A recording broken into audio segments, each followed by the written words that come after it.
Hello, it's Miss Blue again. If you will, make sure you get your packet called Night Drive. It has a car on the front by Will F. Jenkins, and it says Short Story and Questions. And make sure that you have a pencil. Go ahead on this cover sheet, put your first and last name, print please, very legibly.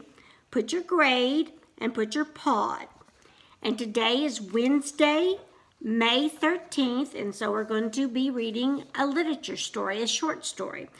This one is kind of a spooky story. I hope you'll like it. I read it, and then I had to read it again because I wasn't sure who the good guy was and who the bad guy was, but hopefully you can be quicker on figuring that out than I am.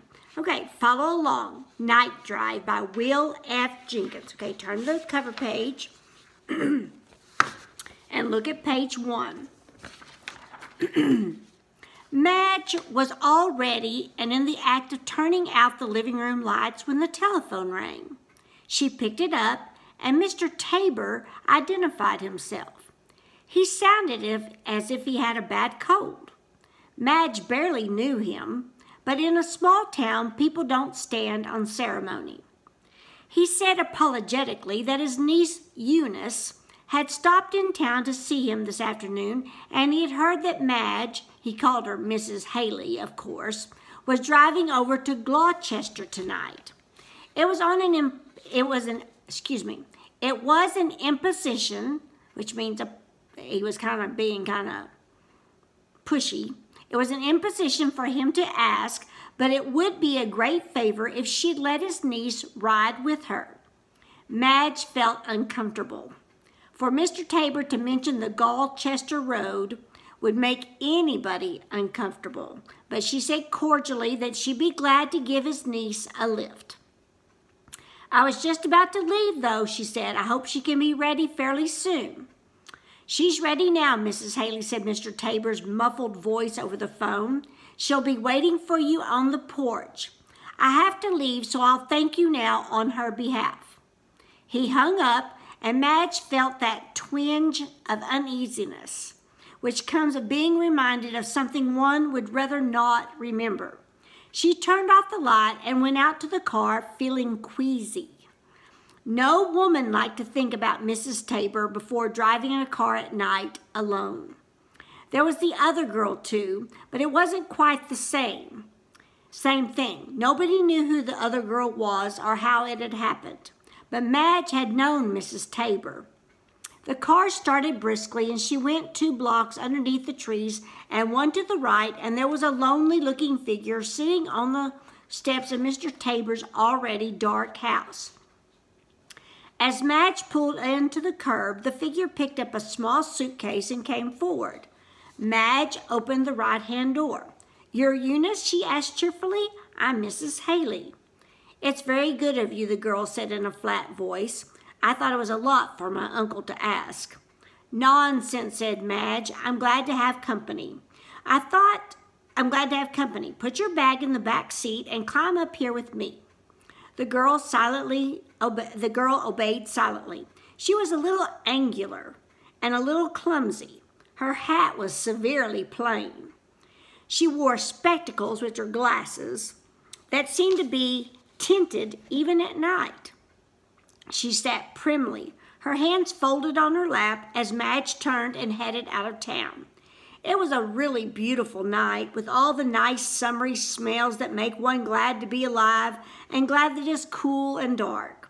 Presently the houses drew back from the road and street lights ended, and there were fields on either side of the road with dark masses that were woodland and beyond. Madge settled down for the 40-mile run to Gloucester. She touched the headlight switch and had bright lights for a long way ahead. The road flowed smoothly toward them, but still the thought about Mr. Tabor, Mrs. Tabor really. She hadn't known them well, but in a small town everybody knows everybody else to speak to, or at least so Mrs. Tabor's death had been especially horrible because she was a bride, and Mr. Tabor had been so happy and so proud of her. "It's nice having someone with me," said Madge. "I really don't like Okay, turn to page 2. Driving at night, but Sam, my husband, you know, gets into Gloucester at 10:10 tonight, and if he waited for a bus, he wouldn't get home until after 3 in the morning. We have terrible bus service. The girl was silent for a second and then said, yes. Her voice was flat and low-pitched. Then she seemed to realize that she sounded curt. She added, it isn't bad in the daytime. No, agreed Madge. She was silent for a while and said, how did Mr. Tabor know I was driving over? The girl seemed to consider. Then she said, I guess somebody mentioned it. That's hardly. Oh, then Madge stopped. She would never speak of the Gloucester Road to Mr. Tabor, but some people might. Oh, I got the gas and oil and tires checked today. I mentioned to Bob, the filling station attendant, why I was being so finicky. I guess that's the answer. The girl said probably and sat quiet, her hands in her lap. The dotted center line of the highway became a solid streak and the road made a wide curve. Woodland bracketed it, lots of woods in other words. The air was almost chilly among the trees and abruptly it was clear again. There were maybe 4 miles on their way. Mrs. Haley, said the girl's flat voice, do you carry a pistol driving at night? Madge jumped a little. Then she laughed, not quite at ease. Good heavens, no. Why? Then she said, I see, your uncle thinks women should.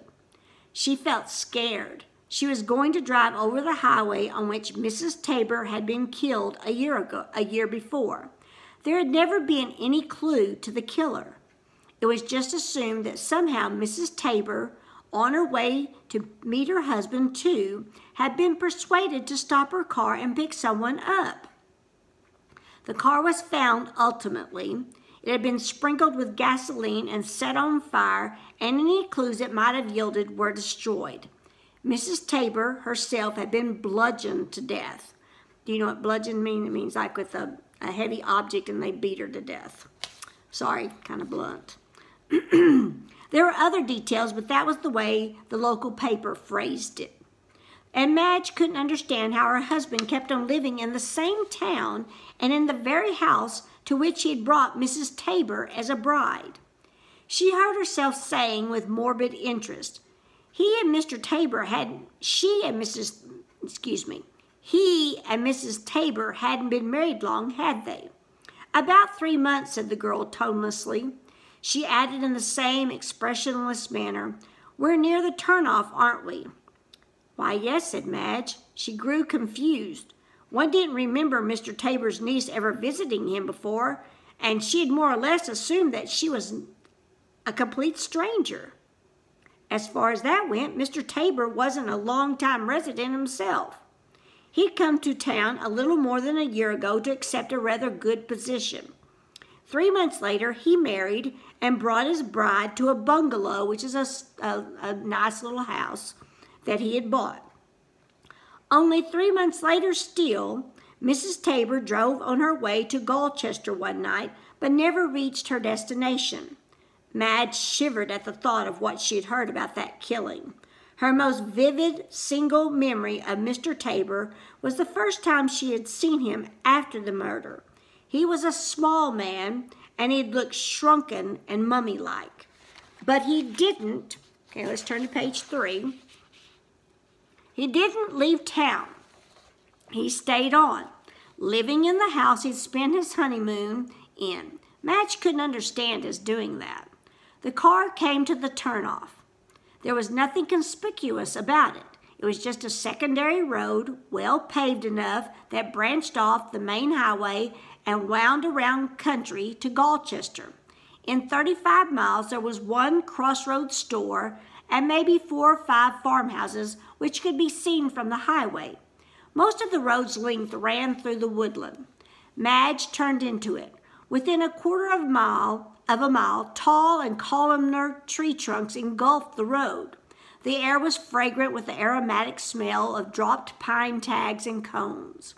It was cooler too, but one no longer had the feeling of being in an empty open space. Above and ahead there was a narrow ribbon of sky in which stars shone brightly. The headlights stabbed on before and showed the pavement, and pine tree trunks alongside, and more pine tree trunks. There was a bare screen of underbrush at the road's edge. The angular figure beside Madge said, "Lonely out here, isn't it?" Madge pressed harder on the accelerator. The car picked up speed. "One thing's certain," she said, trying to smile. "Nobody could make me stop to pick them up on this road." Mrs. Tabor, Aunt Clara, I suppose I should say, said Eunice without emotion, didn't pick people up. But that night, she did. Madge set her lips and drove. Presently, she said awkwardly, "I wouldn't as ordinarily, Eunice, but has Mr. Tabor ever gotten any idea who killed Mrs. Tabor?" "There's always the chance that the man who did it will be caught." There was a slight pause. "Another girl was killed 6 months later. You remember?" The flat voice impassively. Madge suddenly regretted deeply that she had not made some excuse to avoid having Mr. Tabor's niece ride with her. It was bad to be reminded of Mrs. Tabor, but to be reminded and at the same time of that other girl, surely been murdered somewhere, but nobody knew where or by whom or even when. Hunters had found the remains of a huge bonfire deep in the woods. There was a young girl's body in the ashes. The police were never able to find out even so much as her name. All that was known was that she had been dead 6 weeks or so when her body was found. "Your uncle," said Madge, distastefully because of the memory, "is staying in town then, in hope of catching his wife's murderer?" Eunice's voice said monotonously, "The same man killed that other girl." There was a scorched automobile road map under her body as if she'd been driving too. Only the killer got rid of her car. It hasn't ever been found, but it was the same man. Madge said, shocked, "But that means—" "The killer is still around," said the flat voice. It hadn't any human quality to it at all. "He was never even mentioned to the police by name, but they didn't believe it for an instant. He's too well thought of." You talk as if you know who the killer is," protested Madge. "Of course," the flat voice said, almost scornfully. The car swept past a small clearing, filled now with shoulder-high, turn to page 4, weeds. The road dived into woods again. Just before the trees re-enveloped the car, there was a sudden sweetness in the air. Honeysuckle. Then the damp, aromatic smell of pine woods once more. Madge was sensitive to scents. Consciously or otherwise, she associated some scent with everyone she knew. All her friends, certainly. Now she suddenly realized one thing that made this girl Eunice seem strange. She did not use scent, not even a scented soap. But she was hardly a really feminine type anyhow. Madge's forehead began to knit into a faint frown, and her heart began to pound oddly, as if in anticipation of something that would occur to her presently. She was uneasy. If Mrs. Tabor's murderer were caught, I can see that it might be hard to convict him now. My husband's a lawyer, and he says the evidence in such cases has to be airtight because the crime's so horrible. The detached voice beside her said, "There's no motive for the man to kill that particular woman rather than another. A jury wants to see a motive for a crime, naturally. Preferably a motive they could feel themselves, naturally." Madge admitted uncomfortably, "My husband said something like that." She fumbled in the handbag beside her. "You drive," said the flat voice. "I'll light your cigarette." Madge felt unreasonably shaky, but she was driving fast. She couldn't take her eyes off the road. She felt one of her cigarettes touch to her lips. She accepted it. Eunice snapped a lighter. Its tiny flame rose up before Madge's lips. She glanced down. The car wavered. Then the wheel resisted. It was held. Madge felt sheer paralysis, numb, every muscle in her body. "I've got the wheel," came tonelessly from beside her. Madge remembered to puff. The cigarette was lit. The lighter was withdrawn and went off. The wheel was released. Everything was as before. The car went swiftly between crowded tall tree trunks that rose to where their branches joined to form a roof over all the forest. The sound of the motor echoed back from the wood with a singing note added to it. There was the same clean, damp smell of wood, mold, and pine tags. Everything was exactly as before, but everything was different. Madge's legs were stiff and icy. Her whole body was cold. Every muscle was tense. Her heart was hammering with an hysterical tempo. Beat, beat, beat, beat, beat, beat. Because in that one glance down at the flame as it was held up to her cigarette, she had seen Eunice's hand closely and clearly lit. The fingernails were innocent of nail polish. Their ends were not rounded but square, like a man's. The knuckles were like a man's. There were short, black hairs on the back of the hand, like a man. Eunice was a man. A yammering voice inside Madge's brain chattered hysterically. You didn't know it was Mr. Tabor on the phone. He talked like he had a cold. It could have been anybody.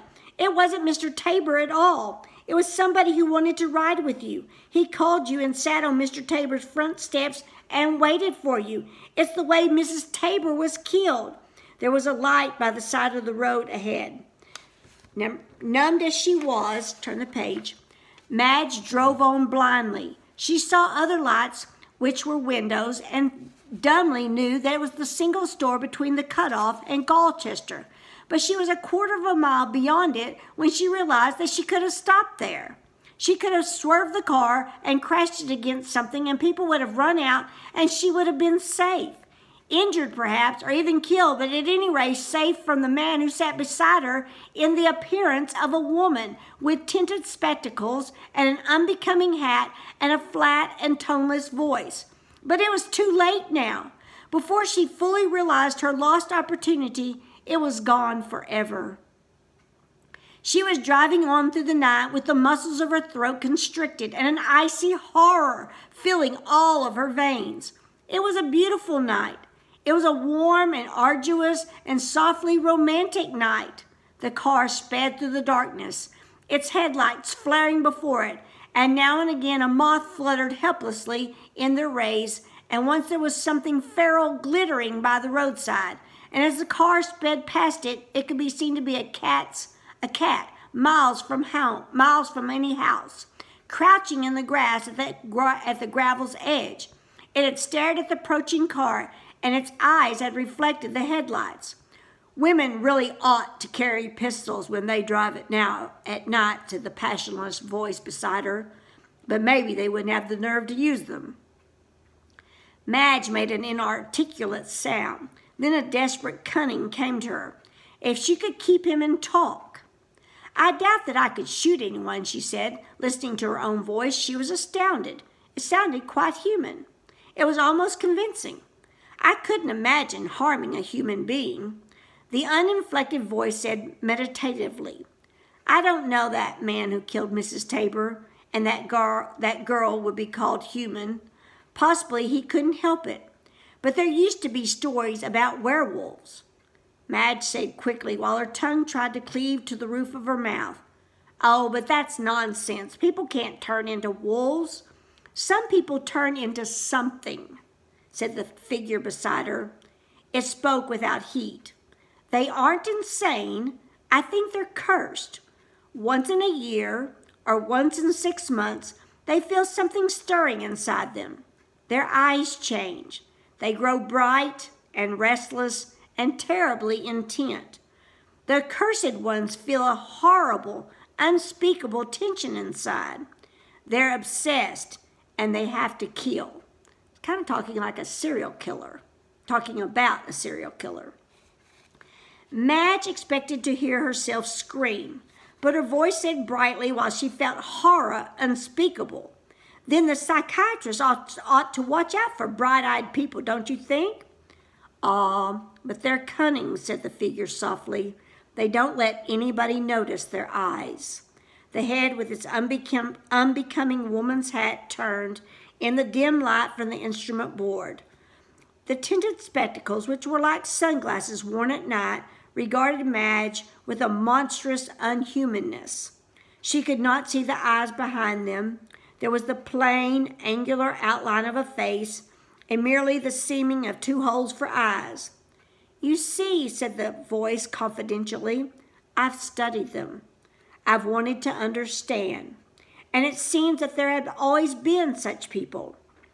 In olden days, they killed like wolves, and wolves were blamed.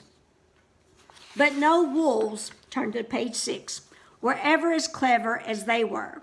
So the story of the werewolf began of a person who got into a house in human form and then turned into a wild beast to kill and rend and tear his victim. It was wonderfully clever of the people who killed to start that story." The figure in the seat beside Madge seemed mirthlessly amused. They started, too, the tradition that werewolves couldn't face garlic and that they could only be killed by silver bullets. Those legends were very useful to the accursed people. Now they help spread the story that such killers only need to be treated by psychiatrists to be cured, and they're really to be pitied. That's useful to them, too. But I can't believe." Then Madge's throat clicked and she could not speak at all. The person beside her sat quite still. The hands were folded primly. Somehow it was more horrible that the figure sat quiescent, awaiting its own time than any snarled menaces would have been. Madge's hands and arms were stiff.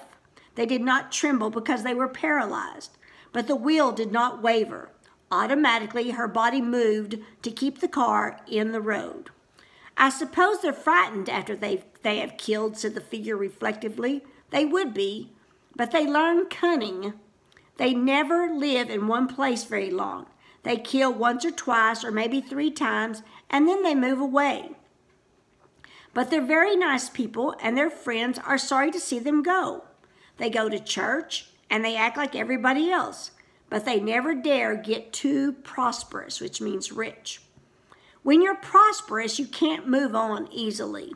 It would be a temptation to stay on and kill, maybe a 4th or a 5th time.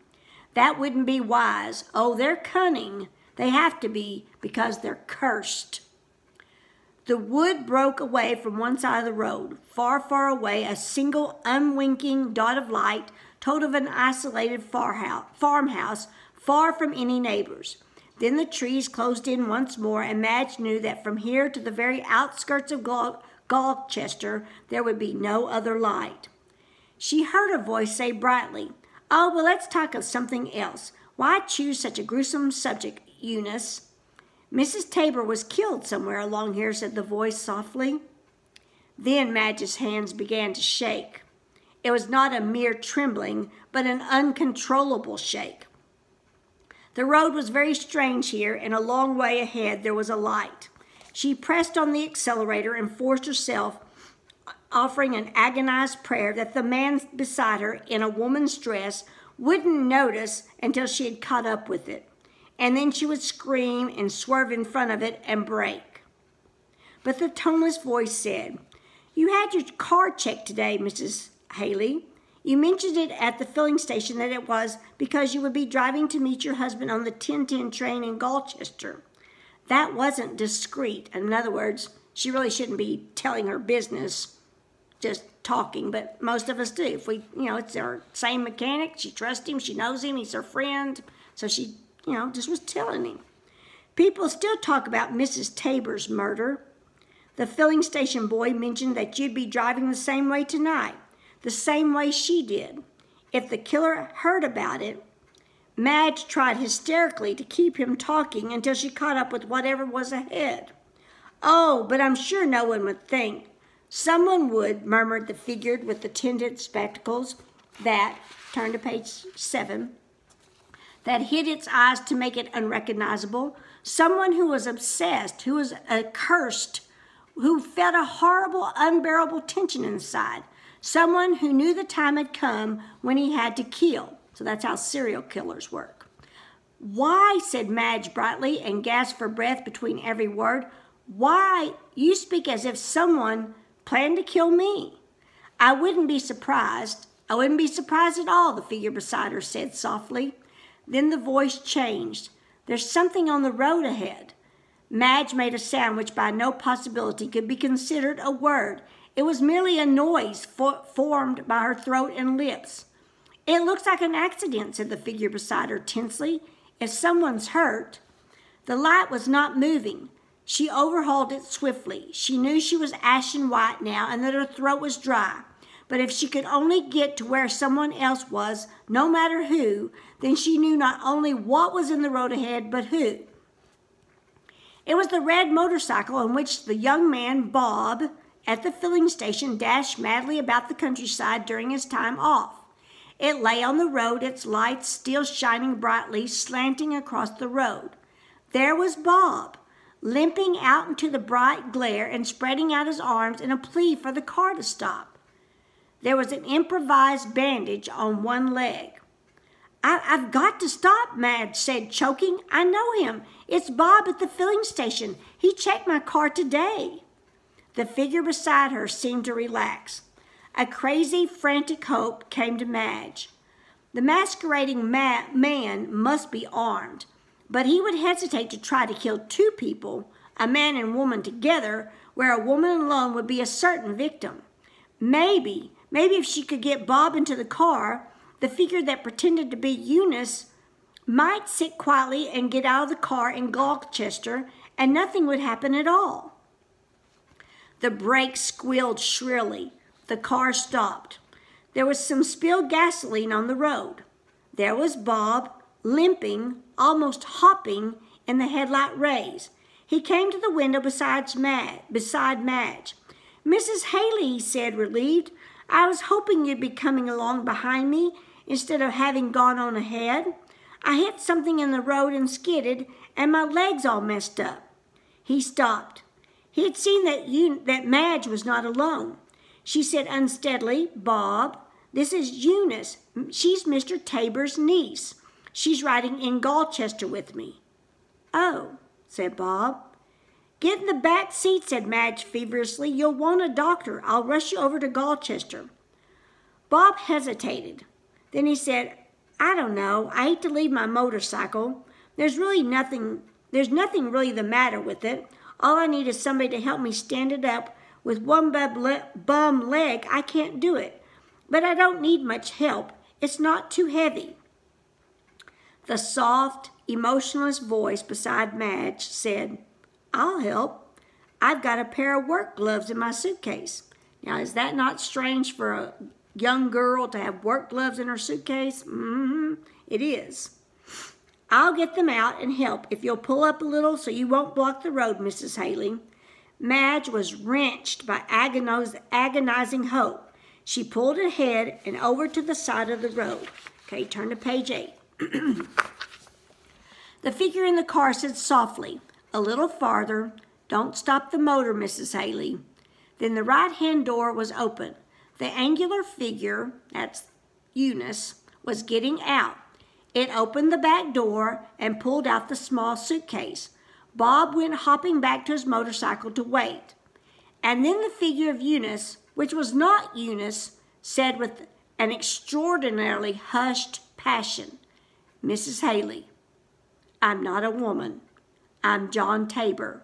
My wife was killed near here by someone she knew. She'd had her car checked that day at the filling station, being worried about driving alone at night. Madge gasped and tried to speak and could not. I've watched everybody's eyes, said the figure very, very softly. I picked him out because I saw his eyes glowing 6 months ago. But nothing happened. But then they found that other girl's body. Then I knew I was right. He's very happy now. He knew you were coming. He said so. And you would have stopped for him. My wife did. Madge's throat made a bubbling sound. Oh, but he's happy, said the small figure softly. He thinks I'm a girl. I'll start back. Then he'll call to you to stop your motor and help. He's quite sure he'll have both victims tonight. The person who was not Eunice turned away. "But what shall I do?" Madge gasped. "Just drive on," said John Tabor in a gentle voice. "That's all. Just drive on. He killed my wife. He's going to try to kill me, thinking I'm a woman. I think he's going to be surprised." The small, angular figure went back through the night along the highway's edge. The car idled softly. Katydid shrilled stridently in the dark. There were faint rustling sounds, which were tree branches moving in the night wind. Everything was utterly peaceful. But Madge cringed in her own seat at the wheel of the idling car. Little choked sounds came from her throat with every breath. John Tabor went back, clicking absurd high heels on the roadway to kill Bob of the filling station. Or perhaps Bob waited to kill him, waited with glowing, feral eyes to commit the unspeakable. If she, Madge, did not scream to warn Bob, there would be murder done. But if she did scream, there would be John Tabor killed instead, and Bob could overtake the car on his motorcycle, and he could force her off the road. And there was no light except the narrow, straight ribbon of stars overhead, and the slanting, skewed patch of road and tree trunks which were lighted by the motorcycle's headlight. Bob wasn't in that beam, but he was silhouetted against the lighted space.